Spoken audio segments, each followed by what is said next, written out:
ஒரு சிறிய சிலந்தி மரக்கிளையில தன்னோட வலையை பின்னிக்கிட்டு இருக்கு. அப்ப என்னாச்சு அப்படின்னா, காற்று வேகமா வீசி அந்த வலை பிஞ்சு போயிடுது. மறுபடியும் என்ன பண்ணுது சிலந்தி? தன்னோட வலைய பின்ன ஆரம்பிக்குது. அது பின்னி முடிச்சோன்னே ஒரு பறவை அந்த வலைய கிழிச்சு விடுது.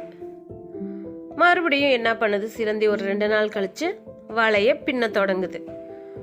அப்படி பின்னும்போது என்ன ஆகுதுன்னா, மழை வேகமா பெஞ்சு அந்த வலை பிச்சுக்கிட்டு போயிடுது. சரி, ஒரு வாரம் கழிச்சு மறுபடியும் அந்த சிலந்தி தன்னுடைய வலையை பின்னுது. இதெல்லாம் வியப்பா பார்த்த பக்கத்துல இருக்க பறவை கேட்டுச்சான், இது ஒரு சின்ன வலை தானே, ஏன் இதுக்காக நீ இவ்வளோ பெரிய கஷ்டப்பட்டு வலையை பின்னிக்கிட்டே இருக்கிற அப்படின்னு கேட்டுச்சான். அதுக்கு சிலந்தி சொல்லிச்சான், இதுதான் என்னுடைய வாழ்க்கை, என்னுடைய முயற்சியும் பொறுமையும் இந்த வலையில் தான் இருக்கு அப்படின்னு சொல்லிச்சான். அன்னைக்கு இரவே அந்த வலையில ஒரு பட்டாம்பூச்சி மாட்டிக்கிச்சான்.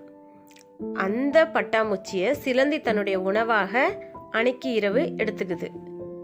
இந்த கதையில இருந்து நாம என்ன தெரிஞ்சுக்கிறோம் அப்படின்னா, பொறுமையா இருந்தா கண்டிப்பா வெற்றி நமக்கு நிச்சயம்.